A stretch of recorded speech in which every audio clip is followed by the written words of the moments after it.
সব প্রস্তুতি শেষ করা গেলে 2026 সালের পবিত্র রমজান মাস শুরু হওয়ার আগের সপ্তাহেও নির্বাচন আয়োজন করা যেতে পারে বলে সরকার প্রধান ডক্টর মোহাম্মদ ইউনূস এবং বিএনপির দ্বিতীয় সর্বোচ্চ প্রধান তারেক রহমান সম্মত হয়েছেন। আর এদিকে আসন্ন নির্বাচনের তফসিল ঘোষণার সময় জানিয়েছেন প্রধান নির্বাচন কমিশনার এএমএম নাসির উদ্দিন। প্রধান নির্বাচন কমিশনার বলেছেন, ভোটের 2 মাস আগে তফসিল ঘোষণা করা হবে। সেই হিসেবে 55 দিন হয় বা 60 দিন আগেই তফসিল হবে। এই মুহূর্তে ভোটের সুনির্দিষ্ট তারিখ ঘোষণা করা সম্ভব নয়, তবে নির্বাচন যখনই হোক কমিশন প্রস্তুত রয়েছে। রোববার রাজধানীর আগারগাঁওয়ে নির্বাচন ভবনে নিজ দপ্তরে সাংবাদিকদের তিনি বলেন, নির্বাচনের শিডিউল ঘোষণা করা হয় সাধারণত ভোটের 2 মাস আগে। 55 দিন হয় বা 60 দিনও হয়। নির্বাচন করার জন্য আমরা প্রস্তুত রয়েছি। সিসি বলেন, নির্বাচনের তফসিল ঘোষণা করার আগে ভোটার তালিকা প্রস্তুত থাকতে হবে। ভোটার তালিকা হালনাগাদের কাজ চলতি জুন মাসের মধ্যে শেষ করা হবে।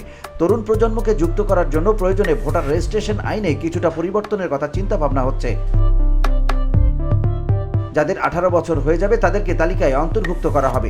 এছাড়া রাজনৈতিক দলের নিবন্ধনের আবেদনের সময়ও 22 জুন শেষ হচ্ছে। এছাড়া সংসদীয় আসনের সীমানা নির্ধারণের মতো বড় কাজও রয়েছে। VOD Bangla news desk.